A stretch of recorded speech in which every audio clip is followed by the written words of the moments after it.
ભારતના સ્વાતંત્ર્ય દિન નિમિત્તે આજે જામનગર જિલ્લાની જિલ્લા કક્ષાની ઉજવણી ધ્રોળ ખાતે એક ઐતિહાસિક ભૂચરમોરી મેદાન ખાતે કરવામાં આવી અને હજારો લોકોએ આ ઉજવણીમાં ભાગ લીધો. ખાસ કરીને જુદી જુદી શાળાના બાળકોએ રાષ્ટ્રભક્તિને લગતા અનેક કાર્યક્રમો રજૂ કર્યા. પોલીસ અને બીજા વિભાગો દ્વારા પરેડનું પણ આયોજન કરવામાં આવ્યું અને આ પ્રસંગે જિલ્લા વહીવટીતંત્રએ ખૂબ ઉમદા વ્યવસ્થા કરી. જે આઝાદી સંગ્રામમાં લડવૈયાઓ હતા પણ એમણે ક્યારેય વિચાર્યું નહોતું કે આ આઝાદીની લડાઈ લડીને અમે એના આઝાદી હવાની અંદર શ્વાસ લેશું.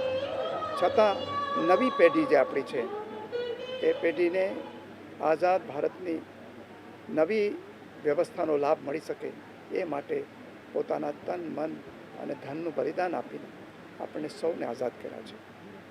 આ પ્રસંગે આપણા યશસ્વી પ્રધાનમંત્રી નરેન્દ્રભાઈએ વિકસિત ભારત 2047નો સંકલ્પ આપેલો છે.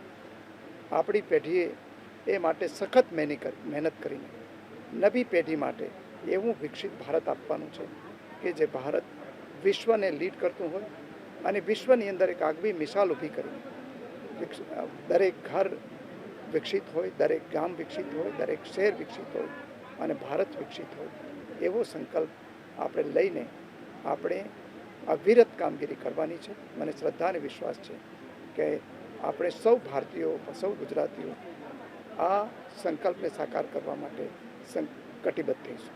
જય હિન્દ.